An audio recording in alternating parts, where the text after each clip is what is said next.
3 months after my divorce was finalized, my ex-mother-in-law called me screaming that her son was in intensive care and I needed to wire $100,000 immediately. I laughed. Not a polite, uncomfortable laugh, a real one, the kind that comes from somewhere below the chest, the kind that arrives when absurdity collides with clarity so completely that the body has no other response. And then, when the laughing subsided, I asked, with a genuine lightness that I think she found more devastating than anger would have been, "Excuse me, but who are you?"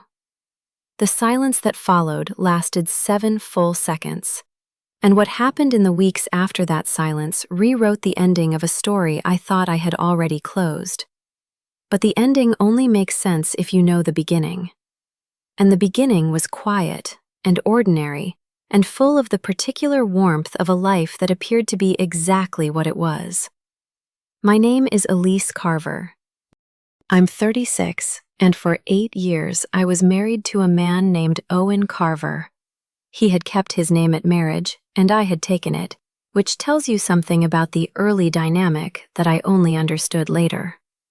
We lived in a house in Raleigh, North Carolina, a 4-bedroom craftsman-style home on a street that was exactly the kind of street where children ride bikes and neighbors wave from driveways, and the October trees go spectacular, and everyone has an opinion about the best local pumpkin patch. I had loved that house with the specific love of someone who had grown up moving. Military family, a different school every 2 or 3 years, never long enough anywhere to accumulate the particular settled feeling of a permanent home, and had found, in that craftsman on that street, the first place that felt permanent. The front porch had a swing. I had put a blue cushion on it. I sat there with coffee in the morning sometimes when my schedule permitted, and the combination of the cushion's softness and the street's quiet and the coffee's heat was so specifically what I had always wanted from a morning that I sometimes had the slightly embarrassing thought that I had arrived at my life's exact right coordinates. Owen was 41, 5 years older than me, a commercial real estate developer with the particular competence and confidence that comes from a decade of negotiating deals that involved significant sums and significant pressure. He was good at what he did, and he was good at what he did in a way that I had always found somewhat impressive, even in the years when other things about him had become difficult to admire. He was tall and fair-haired and had the particular kind of energy that fills a room without dominating it, the energy of someone who is comfortable being the most capable person present without needing everyone to notice. We had met at a charity gala. I worked in nonprofit communications.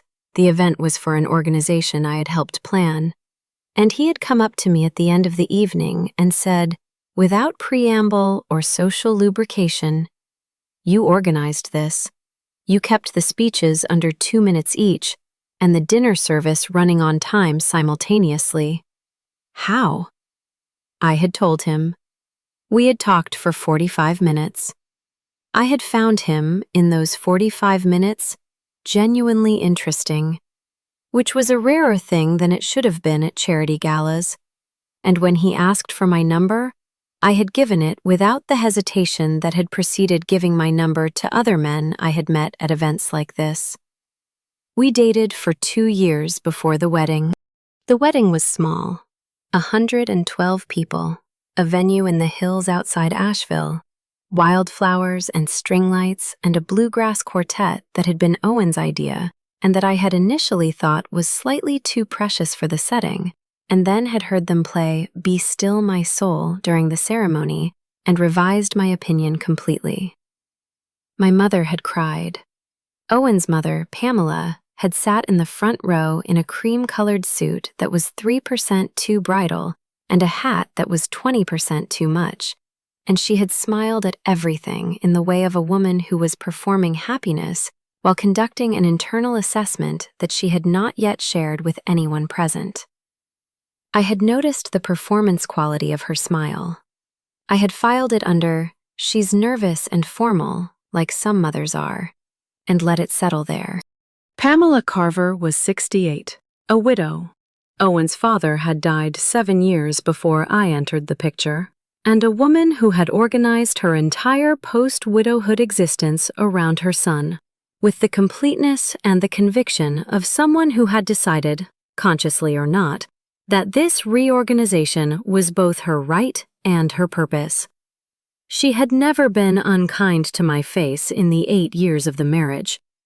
That is the specific thing I want to say clearly, because the structure of what she was and what she did requires that precision. She was never unkind to my face. What she was, to my face, was a particular variant of warmth that served her purposes while simultaneously maintaining plausible deniability. She called me dear in a way that was affectionate on the surface and condescending in the frequency of its use.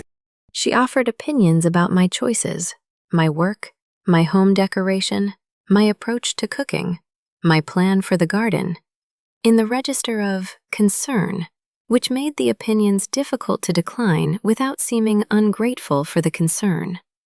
She inserted herself into the planning of things that were not her domain by asking questions that presupposed her involvement until involvement seemed like the natural state of affairs. And she did all of this with a consistency and a patience that I later understood to be not the patience of a person who didn't care, but the patience of a person who was executing a long-term strategy and understood that patience was part of the execution. I worked as the communications director for a children's literacy nonprofit called Read Forward, which was headquartered in Raleigh and operated programs in 14 counties across North Carolina. My job was demanding and meaningful in equal measure, and I had been doing it for 6 years by the time the marriage ended. Long enough to have built something real, a communications infrastructure and a public profile, and a donor relationship model that I was genuinely proud of. The salary was not real estate developer money, but it was a solid professional salary, and I had managed it with the discipline of someone who had grown up with limited resources and understood what money meant concretely rather than abstractly. I had savings, I had investments, modest but consistent. I had a financial identity that was entirely mine, predating the marriage and maintained throughout it, in a separate account whose existence Owen knew about, but whose contents he had never inquired into with any real attention. This financial separateness, which I had insisted upon before the wedding, and which Owen had agreed to with a reasonableness that, in retrospect, I understood differently, was the thing that would eventually matter most. But I am getting ahead of the story, and the middle deserves its proper weight. The first year of the marriage was good. The second and third were good in slightly different ways. The specific good of a life that has settled into its rhythms, that is no longer the exciting early version of itself, but has become the more durable and arguably more valuable later version. We had dinner parties that I organized, and Owen attended with an ease that made him excellent company at them. We traveled once a year, Scotland in the 3rd year, which had been extraordinary. The light and the landscape exactly as particular as the photographs suggested. We had a dog, a basset hound named Walter, who was objectively the most good-natured creature I had ever shared a living space with, and whose presence was one of the specific losses of the divorce that I mourned separately from the marriage itself. Owen and I disagreed about things in the way that people who live together and have genuine personalities disagree. About the temperature of rooms, about the right way to load a dishwasher, about whether it was reasonable to spend a Saturday entirely without social obligation, and the disagreements resolved in the normal way of people who like each other enough to find resolution more appealing than sustained conflict. The marriage became something different in the 4th year, and the change was not dramatic. It was, characteristically for changes of this kind, incremental. Owen's work had expanded. A large development project in Charlotte that required him to be there 2 or 3 days most weeks, which had begun as a temporary arrangement and extended gradually into something closer to the permanent texture of our weeks. He was home on weekends, mostly, and present when he was home. And I had told myself that the distance created by the weekday absences was a logistical fact of a busy professional partnership rather than a relational diagnosis. I believed this because I wanted to believe it, and because the evidence was ambiguous enough that belief was still possible. Pamela began appearing more frequently during this period. Not more frequently at our house. She visited us roughly as often as she always had, every few weeks, the predictable cadence of a mother who lived 45 minutes away. But more frequently in Owen's schedule in ways I was not part of. Dinners in Charlotte that Owen mentioned in passing as having included Pamela, who apparently drove the 2 hours to have dinner with her son on his work nights with a regularity that I found, in the moment, entirely appropriate and later much more informative. Phone calls that Owen took in other rooms, which he had not previously done. A particular quality of conversation interruption when certain topics arose. Anything touching on the future, on our plans, on what came next.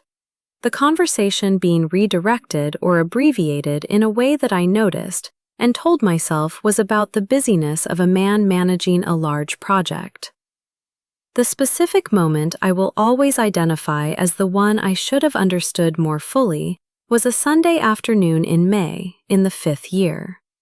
Pamela had come for lunch, which I had cooked, a meal I enjoyed cooking, a roast chicken with vegetables and a salad with the walnuts she liked. We were eating on the back porch, the three of us and Walter, who was under the table hoping to benefit from the proximity of food. The conversation was easy and social. And then Pamela said something. She addressed it to Owen, not to me, which was itself the tell. Something about, what happens with the Raleigh house if the Charlotte project becomes permanent?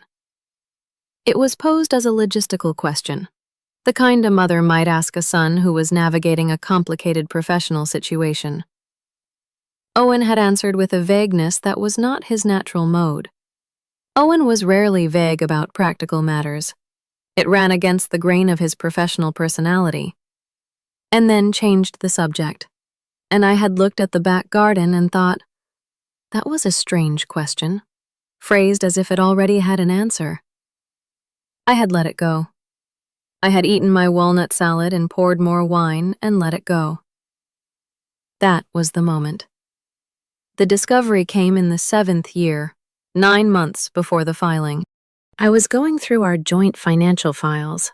We had joint accounts for household expenses, separate accounts for individual savings, a system that had worked administratively even as the marriage had become, in certain ways, more administrative than intimate. Looking for a document related to the house's property tax assessment, which I needed for a refinancing discussion we had been having. The files were in Owen's home office, in the tall filing cabinet beside his desk, organized in the meticulous way of a developer who managed multiple large properties and had learned to keep records with precision. I knew where the household files were. I went to them. I found the property tax document I needed. And then, because the folder sat next to another folder whose label I had not previously noticed, I paused. The folder was labeled simply RC-2 in Owen's handwriting, in the filing cabinet drawer that held the household documents. RC. Our street address was on Rosecroft Lane. We had never referred to it as RC2, and the 2 implied, with a logic I found immediately destabilizing, the existence of an RC1. I stood in Owen's office with the property tax document in one hand and looked at the folder for a moment. My hand moved toward it before my decision caught up. I pulled the folder out. Inside were documents, property documents specifically, the kind I recognized from our own house's closing materials because I had sat through that closing and signed the papers. These were closing materials for a different property. I looked at the address, a street address in Charlotte. I looked at the purchase date, 14 months ago. I looked at the names on the deed, Owen Carver, and below it, in the co-owner line, a name I had never seen, Jennifer Marsh. I stood in the office with those papers, and I felt my vision do something it had never done before. Narrow at the edges and flatten, as if my brain was redirecting every available resource to the processing of the information in front of me and had temporarily suspended peripheral function. My legs were present under me, but the sensation of their presence was muted, as if they had been turned down in volume. I looked at the documents. I looked at the name. I looked at the purchase date, 14 months ago. While I was here, in this house, making roast chicken with walnuts for Sunday lunch, my husband had purchased a property in Charlotte with a woman I had never heard of and whose name appeared on a deed alongside his, with the casual formality of an established arrangement. I put the folder back exactly where I had found it. I took the property tax document I had come for. I left Owen's office, and I walked to the kitchen, and I stood at the sink, and I ran the cold water, and I held my wrists under it for a long moment, the cold moving up my forearms and settling something in my chest that needed settling before anything else could happen. The water was very cold.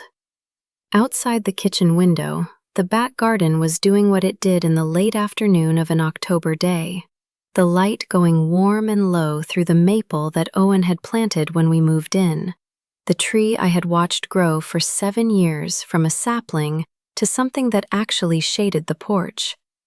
I looked at the tree and I thought, with a specific clarity, I need an attorney. I need to make an appointment before I say anything to anyone. And I am going to do it exactly in that order. I called Gwen that evening.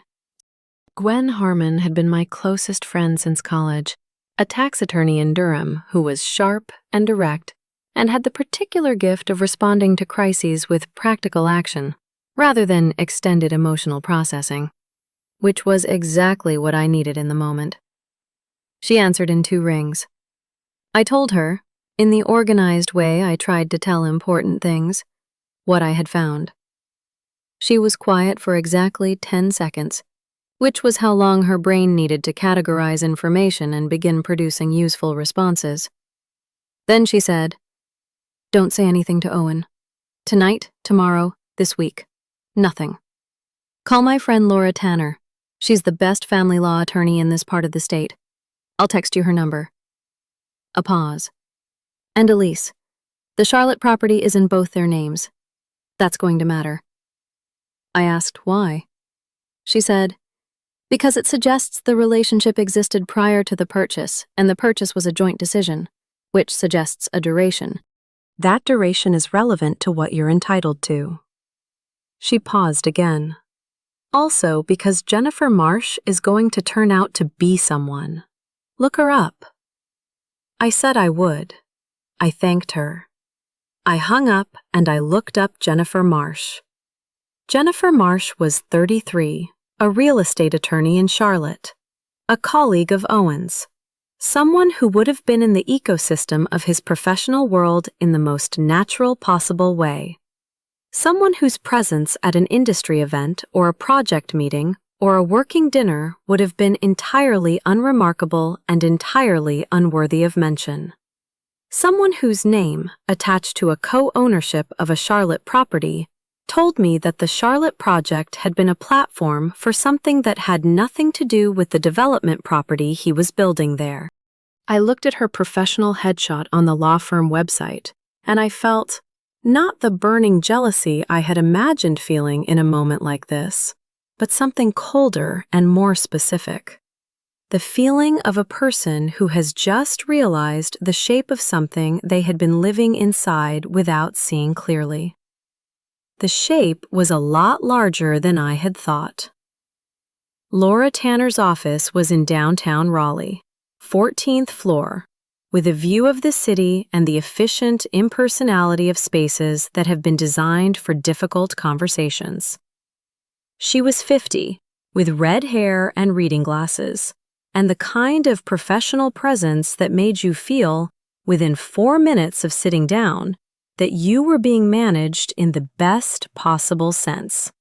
Someone was thinking clearly about your situation, and that clarity was available to you, and you were in the right place. I told her everything. I brought copies of the documents I had photographed. Not taken, photographed, which Laura said was exactly the right decision because it left the originals undisturbed. She reviewed the photographs and asked questions for 30 minutes. The questions of someone building a structural understanding rather than collecting anecdotes. When she was done, she put her reading glasses on top of her head and looked at me with the directness I had immediately respected. "You've been meticulous," she said. "The financial separation you maintained, the individual savings account, that's going to matter enormously. In North Carolina, marital assets are subject to equitable distribution, but assets maintained separately and funded exclusively with separate income have a protected status that's easier to establish when you have clean records." She paused. "The Charlotte property is more complicated because it was purchased during the marriage. But the timeline and the co-owner documentation create a context that supports an argument for misconduct, which, in North Carolina, can influence the distribution." She leaned forward slightly. "Do you want to tell me what you want from this?" I had spent 3 weeks since the discovery thinking about exactly that question, in the specific, careful way I had always thought about important decisions. I said, "I want the Raleigh house. My name is on the mortgage, and I made the payments, and I chose the porch cushion, and I want to keep it. I want the joint investment accounts distributed equitably with the misconduct context factored in. And I want this handled quietly, which means I need to know everything before I confront him." Laura nodded. "Then we prepare," she said, "and you say nothing." I said nothing for 6 weeks. 6 weeks of Sunday chicken dinners and Walter under the table and conversations about the Charlotte project and the sort of domestic life that is assembled from external materials, even when the interior has been completely evacuated. I said nothing, and I prepared. And what Laura and I prepared was thorough.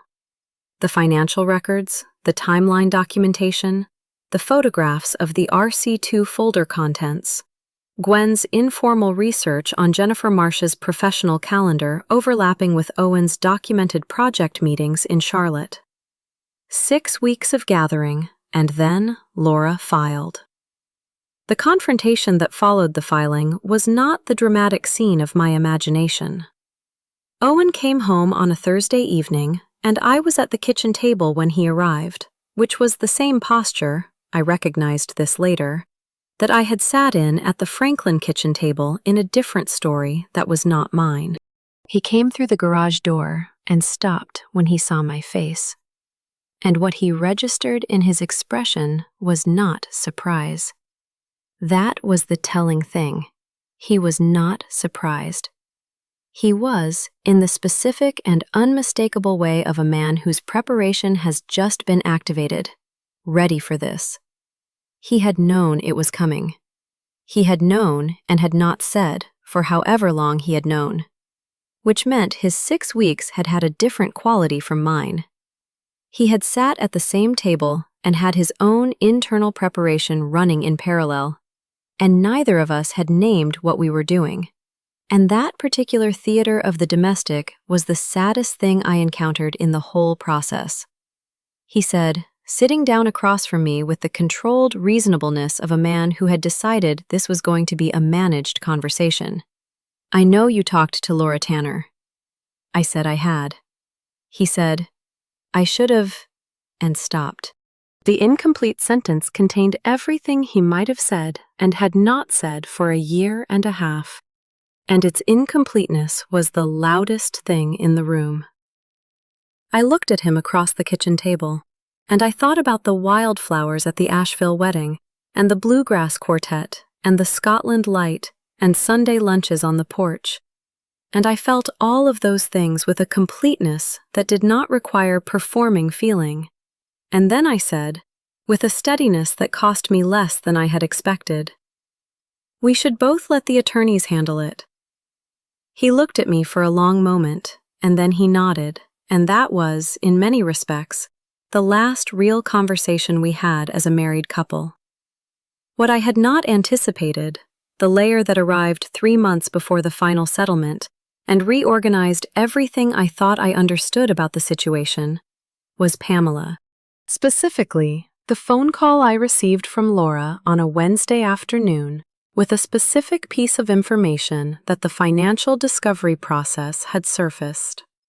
The RC2 folder's property had a mortgage. The mortgage lender had, in their documentation, a co-signer on the loan. Not Jennifer Marsh. The co-signer on the mortgage was Pamela Carver. Owen's mother had co-signed the Charlotte property mortgage, which meant she had known about the Charlotte property, which meant she had known about Jennifer Marsh, because you do not co-sign a mortgage on a property you understand to be a marital residence without knowing it is not a marital residence and what it is instead. Pamela had co-signed a mortgage on her son's parallel life. She had done this while sitting at my table, eating the walnuts she liked and asking questions about, "What happens with the Raleigh house?" in a tone of casual maternal logistics. I sat with that information in Laura's office while Laura explained its implications in the equitable distribution context, and I felt something shift in my understanding of the previous 8 years in a way that was not like the discovery of the RC2 folder, which had been sharp and immediate. This was a slower reorganization, the specific process of going back through a decade of memories and finding Pamela at the edges of all of them, not passive in her presence, but active in a way that her pleasantness had always masked. "Dear," the hat at the wedding, what happens with the Raleigh house, the Charlotte dinners, the co-signed mortgage, a continuous, patient, 8-year project, executed from affection for her son in the way that certain kinds of parental love are inseparable from a controlling self-interest that wears the costume of care so completely that even the wearer may not distinguish them. The settlement was finalized in October. I kept the house. Laura had been right about the misconduct context and the maintained separate accounts and the combination of those two facts, and the settlement reflected it. Not vindictively, not in a way that would have satisfied a thirst for dramatic punishment, but in a way that was fair by the standard of what fair actually means, which is not equal, but appropriate to the full picture. Owen kept the Charlotte property. Jennifer Marsh's name remained on the deed, which told me that this was a real thing, whatever it was, and not merely an arrangement. He had to buy out my equity stake in the Raleigh house at the appraised value, which was a substantial sum that I received and invested, with the specific satisfaction of financial decisions made by a person who has learned something important about what money means in the architecture of a life. The day the divorce was final, I went home to the house on Rosecroft Lane, and I sat on the porch swing with the blue cushion, and I watched the street do what it always did on October evenings in that neighborhood. The last of the light in the trees, a neighbor's dog being walked, the sound of a child somewhere on a bicycle. I sat there with a glass of wine and the complete absence of Walter, who had gone to a friend's house for 2 weeks while the paperwork processed and would come back on Friday. And I thought about 8 years and what they had given me and what they had cost and what remained. And all of those accountings were real and true simultaneously, and I let them be. 3 months later, a Saturday morning in January, a cold one, the kind of cold that comes through old windows despite the weather stripping, my phone rang. An unknown number, which I almost didn't answer, and then did, because I had a habit of answering unknown numbers on weekends, because they were occasionally about something that mattered. The voice on the other end was Pamela Carver's voice. I knew it immediately, despite the fact that I had not heard it in 4 months, because it was a voice I had been listening to for 8 years, and the ear learns what it has paid attention to. But it was not the Pamela voice I had heard for 8 years. It was a different version, higher in pitch and stripped of the pleasantness, and carrying a quality of urgency that had not been processed through the usual management layer. The raw urgency of a person who had dropped a performance because the situation had made performance feel inadequate. "Elise," she said without preamble. "Owen is in intensive care. He was in a car accident last night. He needs surgery, his spleen, possibly other things, and there's a gap in his coverage, a deductible on the surgical team. They're saying it needs to be paid before they'll proceed, and I need $100,000 transferred immediately." She kept going. She went through the whole arc of it, the hospital name, the account information, the urgency, the implication that this was a matter of life and death, the further implication that my response would say something about my character, about whether the person she had always known me to be underneath the divorce had any decency left. And I held the phone and I listened, and I felt several things at the same time. I felt, briefly, the specific anxiety that arrives when someone you have been emotionally attached to, even in a complicated way, is described as seriously injured. Owen had been my husband for 8 years, and that was real, regardless of what he had done. And the word surgery produced a momentary constriction in my chest. And then the constriction resolved, as constrictions resolve when clarity is present, and what arrived in its place was something I had not expected. I laughed. I want to be precise about this. It was not a performed laugh, not a theatrical one, not the laugh of someone who has decided to weaponize amusement as a response. It was the laugh that comes when the mind encounters a situation so fundamentally disconnected from any rational expectation of you that the body's automatic response to absurdity takes over before social management can intervene. Pamela Carver, who had co-signed a mortgage on her son's affair property, who had sat at my table asking pointed questions about the Raleigh house while knowing exactly why the question was relevant, who had spent 8 years performing warmth at me while executing a long-term strategy, was calling me 3 months after my divorce to ask for $100,000 in cash. The absurdity was complete. And then the laugh subsided, and I felt, underneath the laughter, something else. A crystalline, specific clarity about who I was in this conversation and who I was not. I was not Owen's wife. I was not a member of the Carver family. I had been legally removed from all of those categories 3 months ago with the signature of a Raleigh judge. I was, in the most complete and documented sense, a stranger to the person on the other end of this phone call. And the clarity of that produced the question, I said, with a genuine lightness that I did not manufacture. It simply arrived in the specific warmth of a clear morning in a house that was mine, on a street that had been mine for 8 years, with a blue cushion on a porch swing visible through the front window. "Excuse me, but who are you?" The silence lasted 7 seconds. I counted them. Through the window, on the cold January street, a neighbor was walking a dog that was a different dog from any dog I recognized, which told me someone new had moved in at the end of the block. Pamela did not respond for 7 seconds, which was, in my experience of her, completely unprecedented. She always had a response. Responses were one of her fundamental operational tools. The 7 seconds of silence were, in their particular quality, the most revealing thing she had produced in 8 years. She said, when she found words, "Elise, you know who I am." Her voice had a quality I had never heard from her. Not anger exactly, but the specific disorientation of a person for whom a script has been made unavailable and who is trying to improvise without preparation. I'm Owen's mother. I'm sorry, I said with the same lightness, steady and genuine. But I don't have a son named Owen. I don't have an ex-husband or a former mother-in-law. I have a house in Raleigh and a dog named Walter and a job I love, and none of those categories include an obligation to the person calling me right now. I paused. I hope your son recovers. I genuinely mean that. But I'm the wrong person for this call. I paused again. Good luck, Pamela. And I ended the call.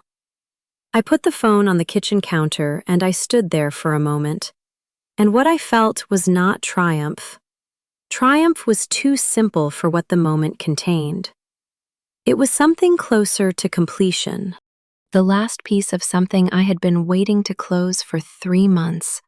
The final interaction that said, "This chapter has ended." Not the chapter of the marriage, which had ended with Owen's signature on the settlement documents.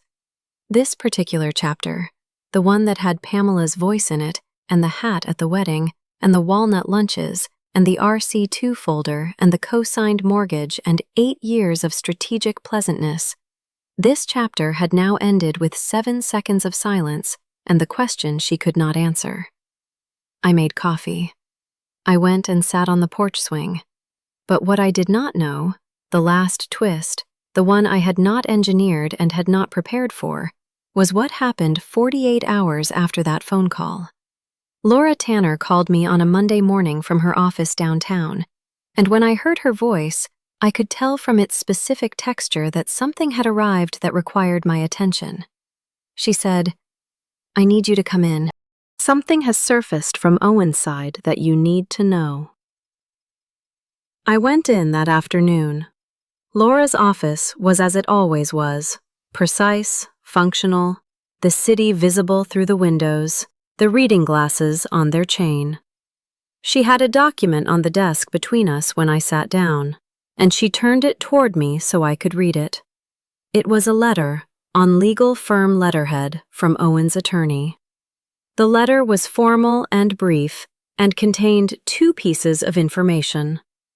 The first was that Owen was indeed in the hospital, not intensive care, not emergency surgery, but being treated for a broken collarbone and 2 cracked ribs, following a car accident that was real and had happened, and had been, by the account of the people present, his own fault in the specific way that accidents caused by distraction are a person's own fault.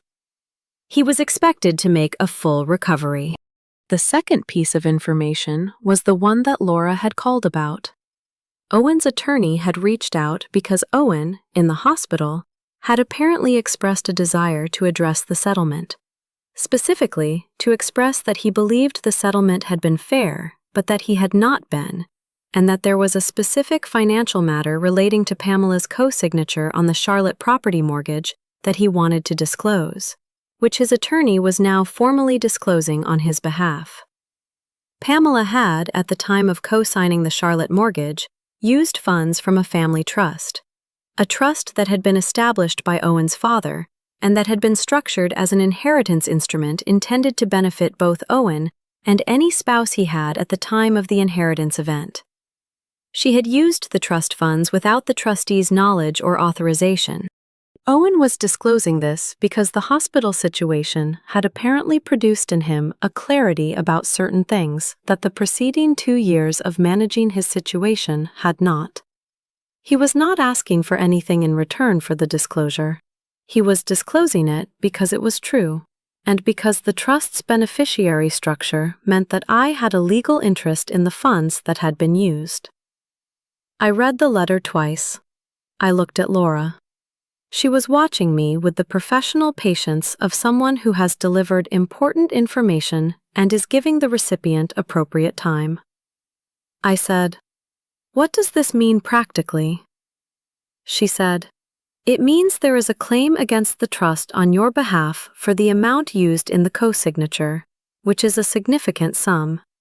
It also potentially means Pamela has exposure for unauthorized use of trust funds, which is a separate matter, but one that has its own legal dimensions. She paused. Do you want to pursue it? I thought about that question for a long time, longer than I had taken for other decisions in this process. I thought about the 7 seconds of silence. I thought about the question I had asked, and what it had meant, and what it had completed. I thought about whether pulling on this thread would keep me inside a story I had decided to close, or whether it was simply finishing the story correctly. Yes, I said, pursue it. What followed over the next 4 months was procedural and specific in the way that legal matters are, and I will not render it in detail because the detail belongs to the attorneys and the trust and the process rather than to me personally. What I will tell you is the outcome, because the outcome had a particular precision that I found, when it arrived, almost architectural in its tidiness. Pamela had used $220,000 from the trust for the Charlotte mortgage co-signature. The trustee, once notified, confirmed that this use had not been authorized and had not been disclosed. The claim against the trust was established. The recovery, after legal fees, was $173,000.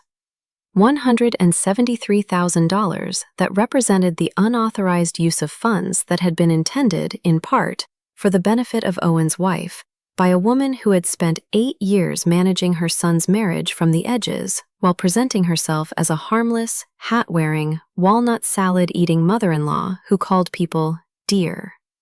Pamela was required, by the trust's enforcement mechanism, to repay the funds from her own assets. She did not have $173,000 in accessible liquid assets.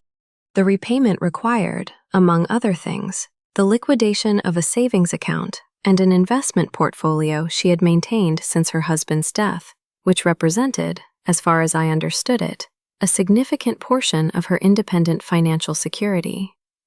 This was not something I had planned for or specifically sought. It was the mathematical outcome of her own unauthorized action meeting the legal mechanism that protected against it. The precision of it, the fact that the amount she had used to help fund her son's parallel life had come back out of her own resources at nearly the same magnitude, was the kind of justice that does not require engineering. It required only that the truth be told and the process be followed. Owen and I had one final conversation. He called me in April, 3 weeks after the trust matter resolved, from a number I now recognized as his. I answered. He said, I wanted to say I'm sorry. Not for the legal stuff. That's done, and it's done correctly, and I understand that. I wanted to say I'm sorry for how I handled the time before the legal stuff. His voice was different from any version of his voice I had known during the marriage. Quieter, without the confident low register of a man who was used to being the most capable person present. Something flatter and more honest underneath. I should have told you what was happening, instead of letting it become what it became. I listened to this. I thought about what it cost him to say it, and whether the cost was the right amount. Then I said, I know. 2 words. He said, Are you okay? I said, I'm genuinely okay. He said, I'm glad. And we hung up, and that was that. The months that followed the completion of everything were the months I had been working toward without knowing it. The months where the life I was living was entirely mine in a way it had not been for a long time. I stayed at Read Forward and was promoted, the communications director role expanding into a VP position when the organization's leadership restructured in the summer. A job that came with a meaningful salary increase and a scope of work that I found both challenging and completely matched to the specific combination of skills I had spent years developing. I redecorated the living room. Not dramatically, not expensively, just with the particular attention of someone who has the time and the permission to notice what they actually want from a room and then go get it. I bought new throw pillows for the couch. I bought a plant I had wanted for years and never bought because Owen had said he didn't like having plants in the house. A large fiddle-leaf fig that I put in the corner by the window and that I watered every Saturday morning with a focused care that was slightly disproportionate to the object of the care, and that I gave anyway because giving it felt entirely right. Gwen came to visit in September. We sat on the porch swing together, she on one end, me on the other, the blue cushion beneath both of us. The September evening doing what September evenings in Raleigh do. Warm and slightly hazed, the street quiet, Walter installed between us with his Basset equanimity. Gwen had a glass of the good Chardonnay I had bought specifically because she was coming, and I had the same, and we talked about everything and nothing for 3 hours, the way we had talked for the entirety of a friendship that was now 16 years old and showed no signs of being anything other than permanent. At some point, she said, "When Pamela called, what did it feel like to say it? The who are you thing?" I thought about it. "Like closing a tab," I said. "Not the dramatic kind. Just a browser tab you don't need anymore." Gwen laughed. "That's exactly right," she said.